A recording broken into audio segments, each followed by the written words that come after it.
Dear student, मेरे YouTube channel आमंत्रण classes पर एक बार पुनः आपका स्वागत है। जैसा कि मैंने अपने दूसरे वीडियो में बताया था कि मैं आर्कटिक ओजोन डिप्लेशन पर अगला वीडियो लेके आऊँगा। उसी कड़ी की आज मैं एक कोशिश कर रहा हूँ। स्टूडेंट, पिछले कुछ दिनों में आर्कटिक ओजोन डिप्लेशन काफ़ी चर्चा में था और ऐसा पहली बार देखा गया है कि आर्कटिक रीजन के लगभग 10 लाख वर्ग किलोमीटर क्षेत्रों में ओजोन में होल की वैज्ञानिकों ने पुष्टि की है।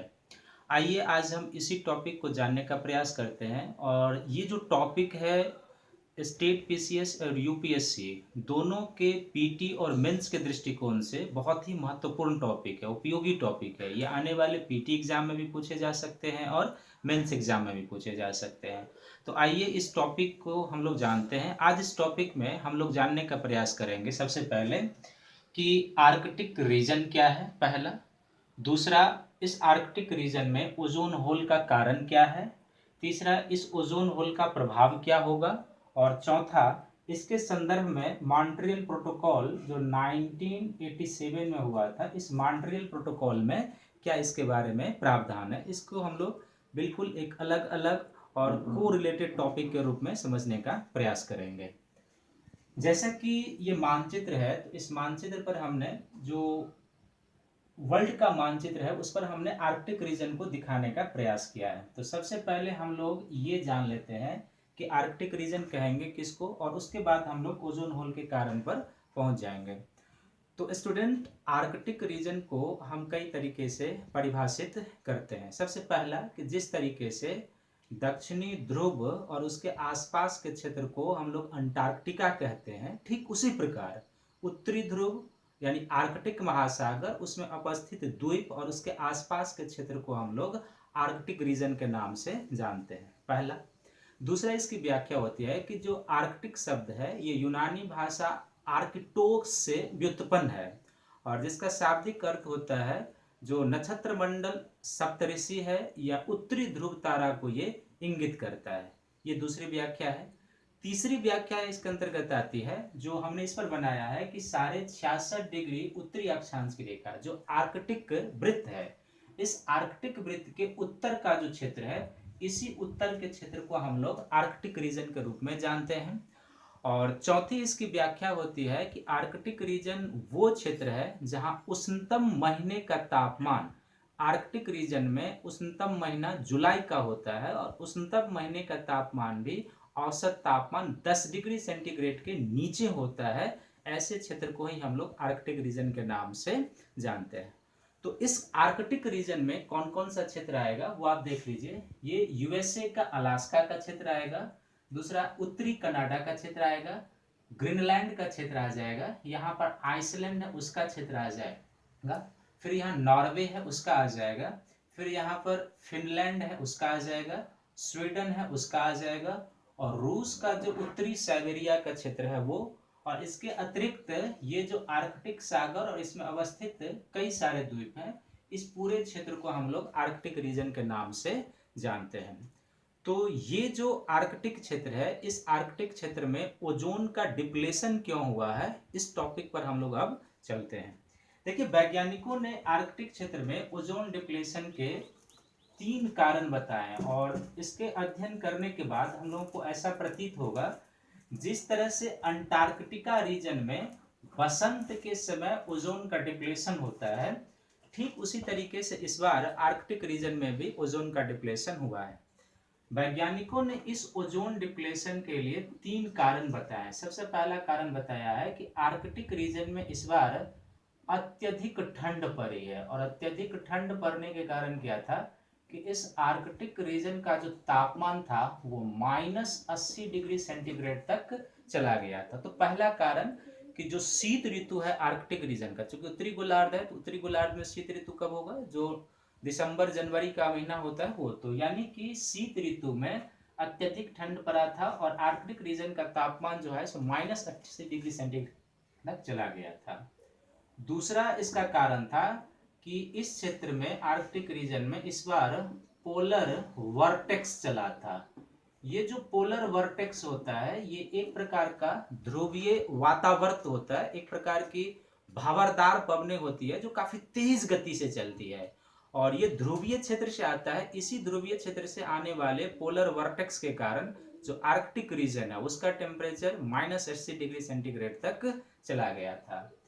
और तीसरा, इस पोलर वर्टेक्स और अत्यधिक ठंड के कारण जो समताप मंडल का क्षेत्र होता है जिसमें हमें ओजोन गैसें मिलती है, उस समताप मंडल का जो एरिया होता है, तो हम इसको एक छोटे से डायग्राम से बनाकर आपको समझाने का प्रयास करते हैं।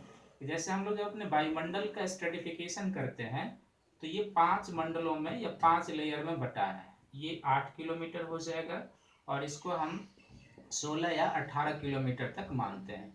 ये क्षोभ सीमा है, और क्षोभ सीमा से लेके लगभग 50 किलोमीटर तक का जो रीजन होता है इसको हम लोग कहते हैं समताप मंडल। ये जो समताप मंडल का एरिया है इसी में लगभग 20 किलोमीटर की ऊंचाई से लेकर 65-60 किलोमीटर की ऊंचाई तक के क्षेत्र में हमें ओजोन गैस प्राप्त होती है। इसका अर्थ ये हो गया कि ओजोन समताप मंडल के ऊपरी भागों में और मध्य मंडल के निचले भागों में पाई जाने वाली एक गैस है।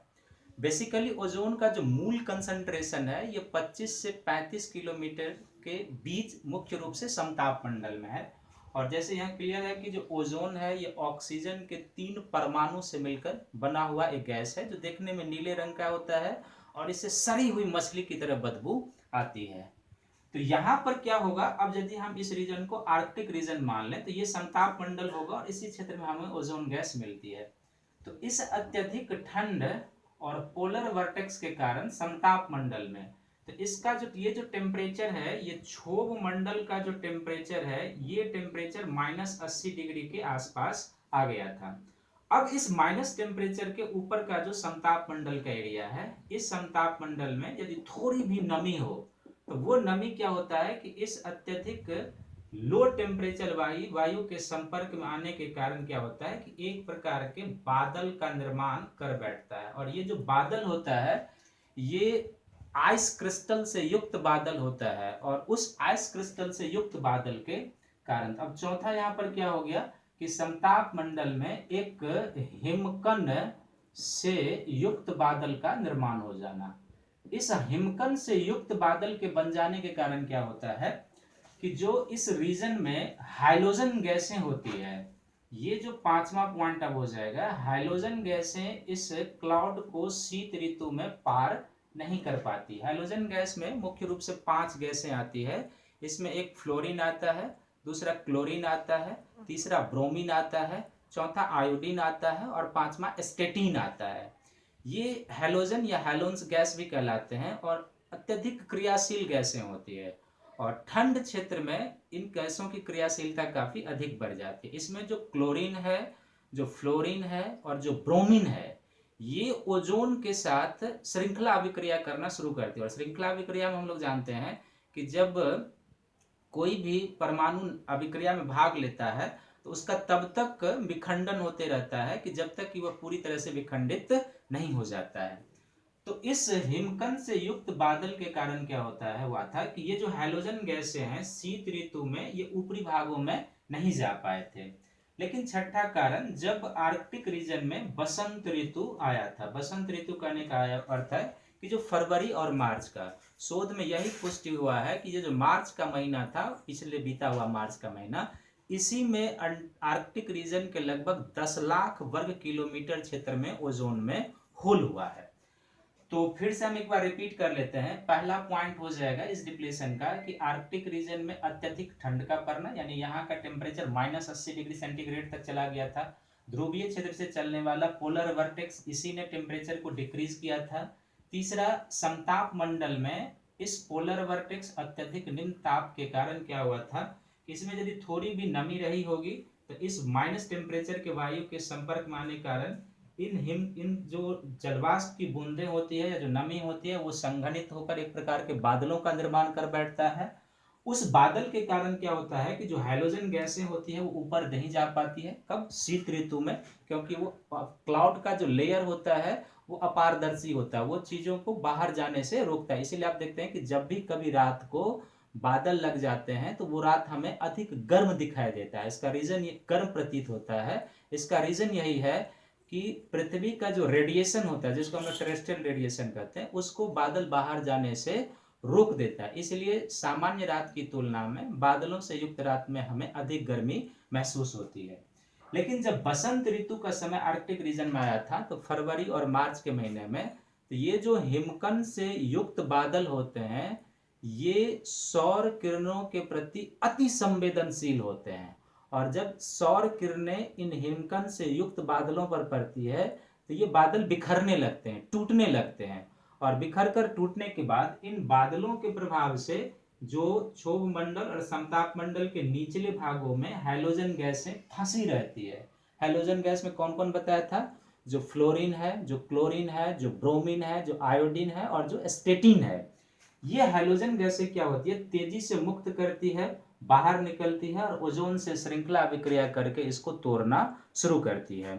और श्रृंखला अभिक्रिया, जैसे मैंने पहले बताया, एक चेन रिएक्शन होता है जिसमें भाग लेने वाला परमाणु जब तक पूरी तरह से विखंडित नहीं होता है तब तक यह अभिक्रिया रुकती नहीं है। तो इन कारणों से क्या है कि इस बार आर्कटिक रीजन में ये फंक्शन बना था और इसके कारण लगभग 10 लाख वर्ग किलोमीटर के क्षेत्र में ओजोन का डिप्लेशन हुआ है।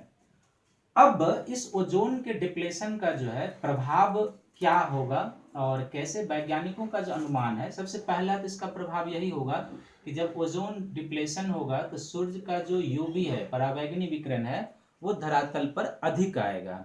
और परावैंगनी विकिरण अधिक आने का जो प्रभाव होगा, इसका पहला प्रभाव होगा कि ये जो आर्कटिक रीजन है, जैसे ये उत्तरी साइबेरिया है, ये जो आर्कटिक रीजन का क्षेत्र है, इसको हम लोग परमाफ्रॉस्ट कंडीशन कहते हैं या परमाफ्रॉस्ट कंडीशन कहते हैं।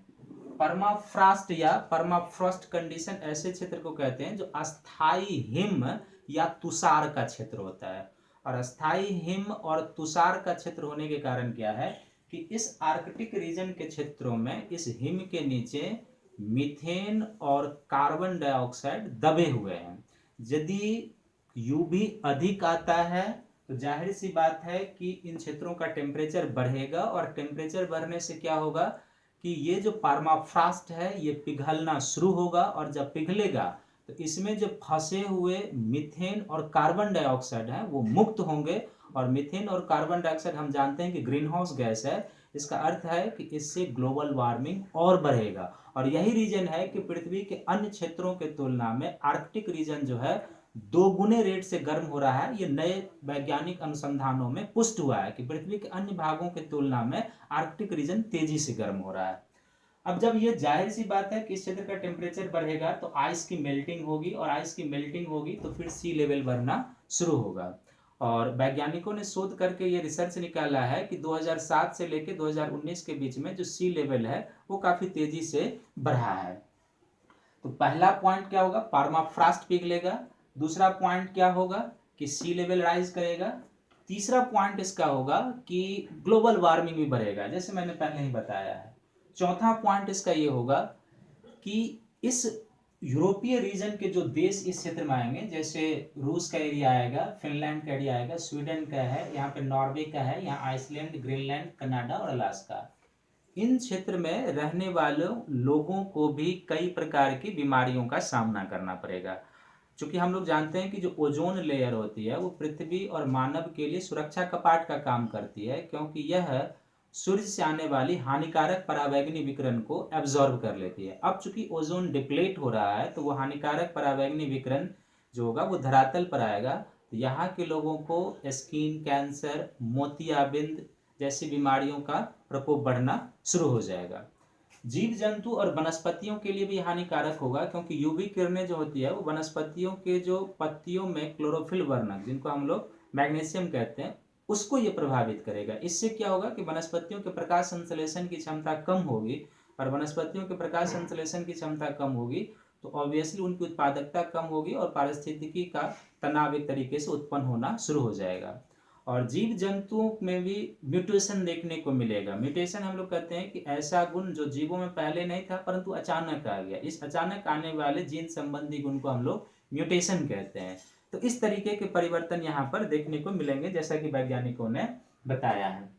इसके अलावा इस क्षेत्र में क्या होगा कि यदि यहाँ का टेम्परेचर बढ़ता है तो आर्कटिक रीजन में वनाग्नि की घटनाएं बढ़ सकती है। और पिछले कुछ वर्षों में देखा भी गया है कि जो रूस के साइबेरिया के घने जंगल हैं उनमें काफी वनाग्नि की घटनाएं हुई है। कनाडा के घने जंगलों में वनाग्नि और अलास्का के रीजन में भी वनाग्नि की घटनाएं हुई है। क्योंकि टेम्परेचर बढ़ेगा तो ऑब्वियसली इन क्षेत्रों में वनाग्नि की घटनाएं होंगी, और जब वनाग्नि होगी तो उसका जो ट्रिकल प्रभाव है वो यहाँ के क्लाइमेट और विश्व के क्लाइमेट पर पड़ना शुरू हो जाएगा। और इस क्षेत्र का यदि टेम्परेचर बढ़ता है, जल का टेम्परेचर बढ़ता है, तो ये मैरिन जो फूड श्रृंखला है उसको भी प्रभावित करेगा। क्योंकि इस क्षेत्र के जल का टेम्परेचर बढ़ने का अर्थ होगा कि सागर का जो प्रकाश संश्लेषी होता है, जैसे फाइटोप्लैंक्टन और शैवाल होते हैं, तो फाइटोप्लैंक्टन और शैवाल की उत्पादकता कम होगी। और फाइटोप्लैंक्टन मछली का भोजन है, तो इसका अर्थ है कि मछली को भोजन कम मिलेगा तो उसकी उत्पादकता कम हो जाएगी। और शैवाल के कारण ही प्रवाल रहते हैं तो अन्य जीवों पर भी इसका प्रभाव होना शुरू हो जाएगा, यानी कि पूरी की पूरी मैरीन आहार श्रृंखला जो है इससे प्रभावित होगी। और इस क्षेत्र में हमें एक विलक्षण प्राणी मिलता है, ध्रुवीय भालू, जिसको हम लोग पोलर बियर कहते हैं। तो चूंकि ये जो आइस के प्लेटफॉर्म होते हैं वही प्लेटफॉर्म पोलर बियर के लिए शिकार करने का आधार प्रदान करता है। यदि आइस मेल्ट करता है तो फिर पोलर बियर जैसे जीवों के अस्तित्व पर संकट आना शुरू हो जाएगा। और जैसा कि है भी कि उत्तरी क्षेत्र में आर्कटिक रीजन में जो पाए जाने वाले पोलर बियर हैं वो क्रिटिकल एंडेंजर स्पीशीज की श्रेणी में आ चुके हैं। तो ये इसका प्रभाव होगा। अब इस ओजोन डिप्लेशन को कंट्रोल करने के लिए कई संधियां हुई है, लेकिन इसमें जो सबसे महत्वपूर्ण संधि है जिसको हम लोग कहते हैं ये मॉन्ट्रियल प्रोटोकॉल है। ये जो मॉन्ट्रियल प्रोटोकॉल है ये 1987 में अपनाया गया था। और इस मॉन्ट्रियल प्रोटोकॉल में जो है सो हैलोजन गैस के उत्सर्जन पर चरणबद्ध रूप से कमी लाने का प्रावधान शामिल किया गया है। इसमें विकासशील देशों के लिए और विकसित देशों के लिए अलग अलग समय सीमा निर्धारित है। लेकिन इसके बावजूद भी आज भी कई देश, चाहे वो यूरोप के हों चाहे नॉर्थ अमेरिका के हों, इन देशों में हैलोजन गैसों का उत्सर्जन हो रहा है। और इसी के कारण से इस क्षेत्र में इस बार इस तरीके के प्रभाव देखने को मिले हैं। तो आप इस चीज़ को अच्छे से ध्यान में रखिएगा। जब आप इस वीडियो को देखिएगा तो उस वीडियो को देखते समय क्या कीजिएगा, एक पेन और कॉपी रखिएगा और इसके मुख्य बिंदुओं को आप उतार लेंगे। वैसे आर्कटिक रीजन पर मेंस में एक बार प्रश्न पूछा भी गया है, और आर्कटिक रीजन के बारे में और डिटेल से कि आर्कटिक रीजन का महत्व क्या है, यदि यहाँ का आइस मेल्ट होगा तो क्या इसकी जो है सो मानव के लिए कुछ नई संभावनाओं का विकास होगा, इस तरीके की चीजें जो है आर्कटिक ग्लोबल क्लाइमेट चेंज क्या है उस पूरे श्रृंखला को लेकर हम अगले वीडियो में आएंगे। हमने अभी इस वीडियो में यही कोशिश किया है कि वर्तमान में करंट के हिसाब से जो आर्कटिक ओजोन डिप्लेशन है उसको हमने समझने का प्रयास किया है, और कारण के रूप में 4-5 पॉइंट हमने बताया है। उस 4-5 पॉइंट को आप चरणबद्ध रूप में याद रखेंगे। फिर से हम उस कारण को एक बार बता देते हैं। पहला कि इस बार शीत ऋतु में आर्कटिक रीजन में अत्यधिक ठंड का पड़ना, यानी यहाँ का टेम्परेचर -80 डिग्री सेंटीग्रेड में चला गया था। एक दूसरा कि ध्रुवीय वातावरण जिसको हम लोग पोलर वर्टेक्स कहते हैं उसका चलना, इसी के कारण टेम्परेचर गिरता है।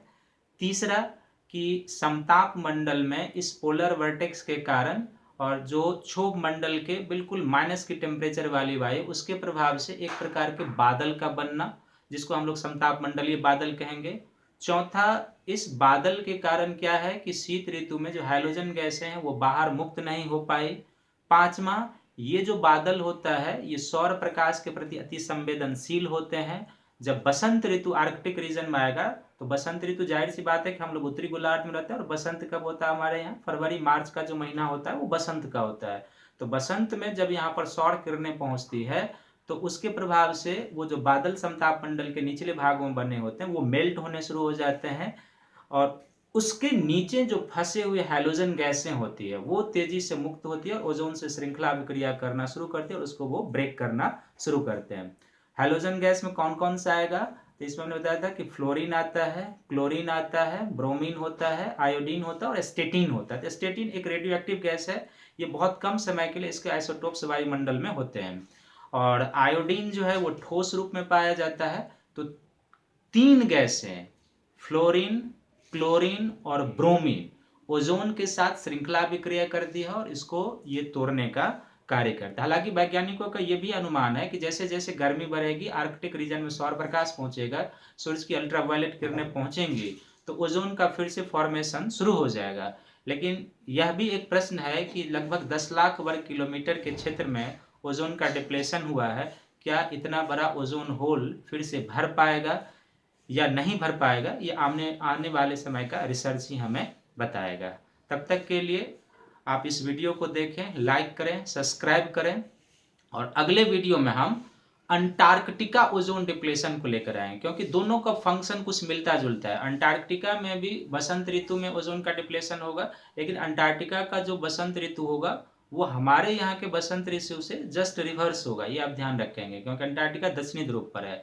अगले वीडियो में हम उसी को लेके आएंगे, क्योंकि अभी जो मैंने आपको आर्कटिक रीजन का बताया है, लगभग सेम फंक्शन अंटार्कटिका में भी बनता है इसी तरीके का। और अंटार्कटिका में जो वो बादल बनता है तो उसको हम लोग ध्रुवीय समतापमंडलीय बादल कहते हैं, पोलर स्ट्रेटोस्फेरिक क्लाउड कहते हैं। इसके बारे में अगले वीडियो में डिटेल से चर्चा करेंगे।